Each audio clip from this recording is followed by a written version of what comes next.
وعلى آل سيدنا محمد وأصحاب سيدنا محمد وبارك وسلم عليهم صلوا عليه صلاة وسلام عليك يا رسول الله صلاة وسلام عليك يا حبيب الله وعلى آلك وأصحابك يا سيدي يا نورا من نور الله صلی اللہ تعالی علیہ وآلہ وسلم۔ حضرات گرامی، ابھی خطبہ مسنونہ کے بعد میں نے جس آیت کریمہ کی تلاوت کا شرف حاصل کیا، یا ایھا الذین آمنوا توبوا الی اللہ توبۃ نصوحا، کہ اے ایمان والو تم اپنے رب کی طرف ایک ایسی توبہ کرو جو آگے کے لیے نصیحت ہو جائے، تو نصوحا کرو۔ حضرات گرامی، یہ توبۃ نصوحا یہ ایک دو ایسے لفظ ہے، یہ دو ایسے ورڈ ہے، ان کے معنی اور ان کے مطالب اگر ہم غور سے دیکھیں گے، سنیں گے، پڑھیں گے تو ہمیں پتہ چلے گا کہ توبۃ نصوحا کسے کہا جاتا ہے۔ توبۃ نصوحا کا معنی یہ ہے جب ایک مرتبہ کسی گناہ سے توبہ کیا، دوبارہ اس گناہ کی طرف رجوع بھی نہیں ہونا ہے۔ جب ایک مرتبہ کسی گناہ سے توبہ کر لیا، دوبارہ اس گناہ کا اپنے ذہن میں دھیان بھی نہیں لانا ہے۔ جب ایک مرتبہ کسی سے گناہ کیا، کسی گناہ سے توبہ کر لیا، دوبارہ اس گناہ کی طرف نظر تک بھی نہیں ڈالنی ہے۔ اس طرح توبہ کرنی ہے جس طرح دودھ بکری کے تھن سے باہر نکل کر واپس نہیں جاتا ہے، اسی طرح گناہوں سے توبہ کر کے واپس نہیں جانا ہے گناہوں کی طرف۔ بے شک حضرات گرامی، آج ہماری اور آپ کی صبح بھی گناہوں میں گزرتی اور ہماری شام بھی گناہوں کے دلدلوں میں گزرتی ہے۔ آج ہم دنیا کے پیچھے لگے ہوئے ہیں، آج ہم آخرت کو بھول بیٹھے ہیں۔ حضرات گرامی یاد رکھیں، اگر ہم لوگ گناہوں سے توبہ نہ کریں گے،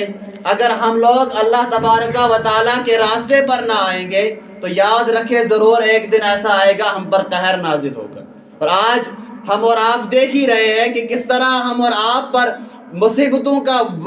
بار آیا ہوا، ہم اور آپ پر کس طرح مصیبتیں آتی چلی جا رہی ہے۔ کہیں سے کرونا وائرس آ رہی ہے، کہیں سے کوئی اور بیماریاں آ رہی ہے، کہیں سے ہارٹ اٹیک کی بیماریاں آ رہی ہے، ہر طرف سے بیماریاں آ رہی ہیں۔ کس وجہ سے؟ کہ ہم لوگوں نے رب تبارک و تعالیٰ کو یاد کرنا چھوڑ دیا۔ جب قوم نوح گناہوں کے دلدلوں میں پھنس گئی، جب وہ گناہ کرتے گئے، جب ان سے کہا گیا کہ تم رب تبارک و تعالیٰ کے راستے پر آؤ، وہ اللہ تبارک و تعالیٰ کے راستے پر نہ آئے تو پھر ان پر قہر نازل ہوا، پھر ان پہ فاقہ کشی نازل ہوئی، پھر ان پر پانی بند کیا گیا، یہاں تک کہ اس قوم کو، پوری قوم کو نیست و نابود کر دیا گیا۔ حضرات گرامی، یہ رب تبارک و تعالیٰ کا فرمان ہے کہ جو قوم گناہ نہ کرے اور مجھ سے توبہ نہ کرے، میں ایسی قوم کو مٹا دیتا ہوں۔ میں ایک ایسی قوم کو پیدا کرتا ہوں جو گناہ کرے لیکن گناہ کرنے کے بعد میرے دربار میں آئے، اپنے گناہ کا اقرار کرے، اپنے گناہوں سے توبہ کرے، مجھ سے رو رو کے گڑ گڑا کے اپنی گناہوں کی مغفرت چاہے۔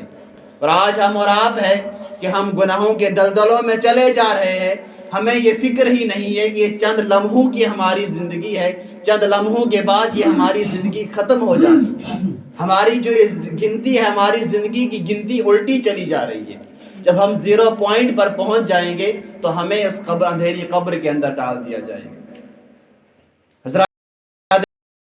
اگر ہم اور آپ اپنے گناہوں سے توبہ کریں، رب تبارک و تعالیٰ کو ہم یاد کریں، وہ غفور الرحیم ہے، وہ معاف کرنے والا ہے، وہ ضرور ہمارے گناہوں کو معاف کرے گا۔ یہ پروردگار عالم تو ہمیں بار بار ارشاد فرما رہا ہے کہ اے لوگوں آؤ، اگر تمہارے گناہ سمندر کی پانی کے جہاں کے برابر ہوں گے تو میرے دربار میں آ کر ایک آنسو کا قطرہ بہاؤ، میں تمہارے سارے گناہ معاف کر دوں گا۔ لیکن جب ہم اس کے دربار میں جائیں گے تو تبھی ہم ہمارے گناہ وہ معاف کریں گے۔ حضرت سیدنا موسیٰ علیہ السلام کے دور کا واقعہ ہے کہ بارش نہیں ہو رہی تھی، ساری قوم حضرت کلیم اللہ، بارش نہیں ہو رہی ہے، لہٰذا تم رب تبارک و تعالیٰ سے دعا کرو کہ اللہ تبارک و تعالیٰ بارش برسائے۔ کئی دن ہو گئے بارش نہیں آ رہی ہے، تو موسیٰ علیہ السلام نے اپنی پوری قوم کو جمع کیا، ایک میدان میں بیٹھ کر دعا کرنے لگے۔ جب ساری قوم بیٹھ کر دعا کرنے لگے، موسیٰ کلیم اللہ جب دعا کرنے لگا، رب تبارک و تعالیٰ کے یہاں سے الہام ہوا کہ موسیٰ علیہ السلام آپ کے مجمع میں ایک ایسا شخص ہے جو 40 سال سے میری نافرمانی کرتا چلا آ رہا ہے، اس کی وجہ سے پوری قوم پر یہ عذاب نازل ہوا ہے، اس کی وجہ سے یہ بارش نہیں ہو رہی ہے۔ جب وہ بندہ اس محفل سے اٹھ کر باہر نکل جائے گا تب میں بارش برساؤں گا۔ موسیٰ کلیم اللہ علیہ السلام نے الہام دیا، وہ کہنے لگا یا اے اللہ تبارک و تعالی، میں کس طرح اتنی قوم کو پیغام پہنچاؤں؟ اتنا بڑا مجمع ہے، کیونکہ آج یہ مشینری دور ہے، آج اسپیکر کا دور ہے، آج ہم اور آپ مائکوں پر بولتے ہیں، اس وقت یہ مشینری نہیں تھی، اس وقت مائک نہیں تھی۔ تو اللہ تبارک و تعالیٰ نے کہا کہ اے موسیٰ تیرا کام آواز دینا ہے، ان تک آواز پہنچانا میرا کام ہے۔ موسیٰ کلیم اللہ علیہ السلام نے جب الہام دی، آواز دی، اے لوگوں ہمارے مجمع میں ایک ایسا شخص ہے جو 40 سال سے رب تبارک و تعالیٰ کی نافرمانی کرتا چلا آ رہا ہے۔ اللہ تبارک و تعالیٰ کا فرمان ہے کہ جب تک وہ بندہ اس مجمع سے باہر نہ نکل جائے میں بارش نہیں برساؤں گا۔ اب جب حضرت موسیٰ کلیم اللہ علیہ السلام نے الہام دیا، سارے لوگ دیکھنے لگے آخر کون ہے ایسا شخص جو 40 سال سے رب تبارک و تعالیٰ کی نافرمانی کرتا چلا آ رہا ہے۔ لیکن جو گنہگار بندہ تھا وہ سمجھ گیا کہ یہ کس کے لیے اشارہ مل رہا ہے۔ اب جو گنہگار بندہ ہے وہ سوچنے لگا، دل ہی دل میں سوچنے لگا، میں گنہگار ہوں، آج اگر میں اس مجلس سے باہر نکل گیا تو مجھے لوگ پہچان لیں گے کہ یہ 40 سال سے رب تبارک و تعالیٰ کی نافرمانی کر رہا تھا۔ وہ وہیں بیٹھ کر دل ہی دل میں توبہ کرنے لگا، پروردگار عالم آج مجھے معاف فرما دے، آج میری غلطی کو معاف کر دے، آج کے بعد میں صرف تیری عبادت کروں گا، آج کے بعد میں نیکی کے راستے پہ چلوں گا۔ وہ بیٹھ کر دل ہی دل میں توبہ کر رہا تھا، وہاں بارش برسنا شروع ہو گئی۔ موسیٰ کلیم اللہ علیہ السلام رب تبارک و تعالیٰ سے عرض کرنے لگے کہ یار اللہ تبارک و تعالیٰ آپ نے فرمایا تھا کہ جب تک وہ گنہگار شخص اس مجلس سے باہر نہ نکلے تب تک میں بارش نہیں برساؤں گا۔ اس مجلس سے تو کوئی شخص باہر نہیں نکلا، پروردگار عالم سے کہ یہاں سے الہام ہوا، اے موسیٰ کلیم اللہ جس شخص کی وجہ سے بارش نہیں ہو رہی تھی آج اسی شخص کی وجہ سے بارش برسا رہا ہوں۔ موسیٰ کلیم اللہ علیہ السلام نے کہا کہ مجھے بھی بتا دیا جائے کہ آخر وہ ایسا شخص کون ہے جس کی وجہ سے پہلے بارش نہیں ہو رہی تھی، اب اس کی مغفرت ہو گئی، اب وہ شخص بخشا گیا، اب اس کی وجہ سے بارش ہو رہی ہے۔ تو اللہ تبارک و تعالیٰ نے فرمایا اے موسیٰ کلیم اللہ جب وہ میری نافرمانی کر رہا تھا، جب وہ میری نافرمانی کر رہا تھا، 40 سال سے میری نافرمانی کر رہا تھا، میں نے اس کو آج تک اس کی بے عزتی نہیں کی، میں نے آج تک اس کو دنیا کے سامنے نہیں لایا، میں نے آج تک اس کو رسوا نہیں کیا۔ اب تو وہ میرا محبوب بن چکا ہے، اب تو اس نے گناہوں سے توبہ کر لی ہے، اب میں کیسے اس کو رسوا کر سکتا ہوں؟ اب میں اس کو دنیا کے سامنے کیسے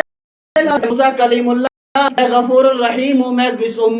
ان لوگوں کو، اس مخلوق انسان کو رسوا نہیں کرنا چاہتا بلکہ میں ان کو عزت کا راستہ دلانا چاہتا ہوں۔ حضرات گرامی، اللہ تبارک و تعالی انسان سے 70 ماؤں سے زیادہ پیار کرتا ہے۔ آج اگر کسی ماں کے ہاتھ میں یہ حکم دیا جائے کہ اے ماں تیرا بیٹا گنہگار ہے، تیرے حق میں یہ فیصلہ دیا جا رہا ہے کہ تو اگر چاہے اس کو جنت میں بھیج دے، اگر چاہے تو جہنم میں بھیج دے، لیکن جو ماں ہوتی ہے وہ بنا کچھ سوچے سمجھے بیٹے کو جنت میں بھیج دے گی، کیونکہ وہ بیٹے سے پیار کر رہی ہے۔ لیکن رب تبارک و تعالیٰ تو ہم سے 70 ماؤں سے زیادہ پیار کر رہا ہے، اور ہم ہیں کہ جو اللہ تبارک و تعالیٰ ہم سے 70 ماؤں سے زیادہ پیار کر رہا ہے تو ہم صبح سے لے کر شام تک اس کی نافرمانیاں کرتے چلے جا رہے ہیں۔ ہمیں یہ معلوم ہی نہیں ہے کہ ہمیں اس رب تبارک و تعالیٰ نے اس دنیا پر کیوں بھیجا ہے۔ آج ہم دنیا کے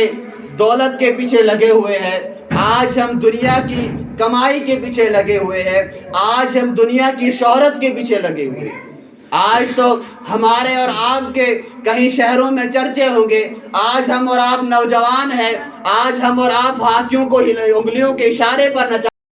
آج ہمارے اور آپ کے ہر شہر میں چرچے ہوں گے، لیکن یاد رکھیں ایک وقت ایسا آئے گا جب ہماری موت آ جائے گی، پھر ہمارا نام بھی ختم ہو جائے گا، پھر ہماری وہ شہرت بھی ختم ہو جائے گی، ہمارا وہ مال بھی ختم ہو جائے گا۔ جو مال ہم نے حرام حلال کی تمیز کیے بغیر کمایا تھا، اس مال پہ بھی دنیا کے لوگ راج کریں گے، اور ہم نے اور آپ نے اس حرام حلال کی تمیز کیے بغیر مال کی کمائی کا حساب دینا ہے اس قبر کے اندر جا کر۔ ہم دنیا میں مال کما کر جمع کر رہے ہیں، کل دوسرے اس پر عیش کریں گے، ہمیں قبر کے اندر جا کر حساب دینا ہے۔ آج ہم اور آپ دنیا کے کاموں کے پیچھے لگے ہوئے ہیں، لیکن یاد رکھیں جب ہماری موت آ جائے گی ہمیں یہ معلوم بھی نہیں ہوگی کہ یہ موت کہاں سے آئی۔ آج ہم اور آپ دیکھتے ہیں کہ ہم اور آپ ہی میں سے ہمارے چند ساتھی ایسے ہوتے ہیں کہ رات کو ہمارے ساتھ بیٹھ کر کھانا کھاتے ہیں، صبح ہوتی ہے تو آواز آتی، کسی مسجد سے آواز آتی ہے انا للہ و انا الیہ راجعون کہ فلاں شخص اس دنیا فانی سے کوچ کر گئے۔ حضرات گرامی، اس موت کا کوئی بھروسہ نہیں ہے کس وقت یہ موت آنی ہے، تو لہٰذا ہمیں اور آپ کو چاہیے ہم اس آخرت کی تیاری کریں، کیونکہ وہ غفور الرحیم ہے۔ اگر ہم اور آپ سے گناہ ہو بھی چکے ہیں، ہم توبہ کریں، گڑ گڑا کر رب تبارک و تعالیٰ کے دربار میں آئے، وہ غفور الرحیم ہے، وہ ہمارے گناہوں کو معاف کرنے والا۔ حضرت سیدنا عمر فاروق رضی اللہ تعالیٰ عنہ کا دور ہے کہ ان کے دور میں ایک شخص جو تھا وہ موسیقی گایا کرتا تھا، گانے گایا کرتا تھا، تو ان کے آواز اتنی سریلی تھی کہ ان کے گانے، ان کی موسیقی سننے کے لیے لوگوں کے بڑے بڑے مجمع لگا کرتے تھے، اور ان کو لوگ نذرانہ بھی دیا کرتے تھے۔ وہ بڑی شہرت والا شخص بن گیا، وہ موسیقی گایا کرتا تھا۔ تو ایک دن ایسا آیا کہ وہ بیمار ہو گیا، اس کو بخار آ گیا، تو بخار کی وجہ سے وہ بیمار ہوتا گیا، اس کی جو سریلی آواز تھی وہ ختم ہونے لگی، اس کی آواز میں وہ مٹھاس نہیں ہو رہی۔ اب جب وہ موسیقی کے گانوں کے مجمع لگایا کرتا تھا تو اس کے وہ مجمع کی تعداد کم ہونے لگی۔ آخر کار ایسا وقت آیا کہ وہ اپنے چارپائی پر پڑا، وہ ہل بھی نہیں سکتا تھا، جس کی آواز سننے کے لیے کروڑوں کا مجمع لگا کرتا تھا، آج اس کا حال چال پوچھنے کے لیے کوئی شخص نہیں آ رہا ہے۔ اب وہ بندہ، جب اس بندے نے اپنی بے لوگوں سے نذرانہ آنا بھی بند ہو گیا، جب اس کی وہ شہرت کے چرچے بھی بند ہونے لگے، اب وہ بندہ دل ہی دل میں توبہ کے لیے گھر سے نکل پڑا، مدینے کی ایک قبرستان میں گیا، تو مدینے کی قبرستان میں اس کو ایک ٹوٹی ہوئی قبر ملی۔ وہ اس ٹوٹی ہوئی قبر کے بیچ بیٹھ کر رو رو کر گڑ گڑا کر دعا کرنے لگا کہ پروردگار عالم، میں گنہگار ہوں، سیاہکار ہوں، میں دنیا کے انسانوں کے چرچے کرتا رہا، میں دنیا کے انسانوں کے گانے باجے گاتا رہا، میں تیرے فرمان کو بول بیٹھا تھا۔ اے پروردگار عالم، تو غفور الرحیم ہے، تو 70 ماؤں سے زیادہ پیار کرنے والا ہے، اے غفور الرحیم میرے گناہوں کو معاف فرما۔ ابھی وہ بندہ ادھر توبہ ہی کر رہا تھا، ادھر حضرت سیدنا عمر فاروق کو الہام ہوا کہ عمر فاروق جاؤ، کچھ اشرافیوں کی کچھ دینار لے جاؤ، اور مدینے کے قبرستان میں ایک میرا ولی بیٹھا ہوا ہے، وہ 3 دن سے بھوکا ہے، اس نے 3 دن سے کچھ کھایا نہیں ہے، جاؤ اس کو یہ دیناروں کی تھیلی کچھ دے دو تاکہ وہ اپنے کھانے کے لیے کچھ انتظام کر سکے۔ عمر فاروق رضی اللہ تعالیٰ عنہ جب گھر سے نکلے، مدینے کے قبرستان میں پہنچتے ہیں۔ جب وہ مدینے کے قبرستان میں پہنچا، آگے پیچھے دیکھا، کوئی شخص دکھائی نہیں دیا۔ آخر کار جب انہوں نے جو قبر میں بیٹھا ہوا گنہگار شخص تھا، اس کو چیخ آ گئی، روتے روتے اس کو ایک چیخ آ گئی، تو عمر فاروق نے جب آواز سنی، جھانک کر دیکھا کہ قبرستان میں ایک موسیقی گانے والا شخص بیٹھا ہوا ہے، ایک فاسق شخص بیٹھا ہوا ہے، تو حضرت عمر فاروق نے سوچا کہ یہ اور کوئی شخص ہوگا، یہ نہیں ہوگا۔ تو پروردگار عالم کے یہاں سے الہام ہوا کہ عمر فاروق یہی تو میرا ولی بندہ ہے۔ عمر فاروق نے جب وہ اشرافیوں کی تھیلی قریب لئی، اس شخص کو دینے لگے، تو دیتے دیتے اس شخص سے کہا کہ بتاؤ آپ نے کوئی کوئی ایسا کون سا نیک عمل کیا جس کی وجہ سے پروردگار عالم نے آپ کو معاف کر دیا؟ وہ بندہ عرض کرنے لگا میں نے کوئی اچھا کام نہیں کیا، میں گانے گایا کرتا تھا، موسیقی گایا کرتا تھا، میں دنیا کے بڑے بڑے لوگوں کے چرچے کیا، میں دنیا کے بڑے بڑے نامور لوگوں کے گانے گایا کرتا تھا، ان کی شہرت لوگوں میں عام کیا کرتا تھا، میں رب تبارک و تعالیٰ کی نافرمانی کرتا چلا جا رہا تھا۔ لیکن جب مجھے بخار آیا، میری بخار کی وجہ سے، میرے درد کی وجہ سے جب میری وہ سریلی آواز ختم ہو گئی تو میرے وہ موسیقی کے مجمع ختم ہونے لگے، لوگوں کی وہ محبت ختم ہونے لگی، لوگوں کا وہ نذرانہ ختم ہونے لگا۔ جب میں مجبور ہو کر لاچار ہو کر چارپائی پر پڑا تو میں نے رب تبارک و تعالیٰ سے کہا کہ پروردگار عالم یہ دنیا کسی کی نہیں ہے، آج مجھے پتا چلا کہ تو ہی غفور الرحیم ہے، تو ہی بخشنے والا ہے، تو ہی سب کو سب کچھ دینے والا ہے۔ تو میں توبہ کی نیت سے اس قبرستان میں آیا، اس قبر میں بیٹھ کر میں پروردگار عالم سے توبہ کر رہا تھا، اتنے میں آپ یہاں پر تشریف لائے۔ تو یہ سنتے ہی جب عمر فاروق نے کہا کہ مجھے آپ کے لیے بھیجا گیا ہے اور پروردگار عالم نے آپ کو معاف کر دیا، جب اس شخص نے ہی سنا کہ مجھے معاف کر دیا گیا، وہ اتنے زور سے رونے لگا کہ وہیں پر اس کی روح قبض ہو گئی۔ حضرات گرامی،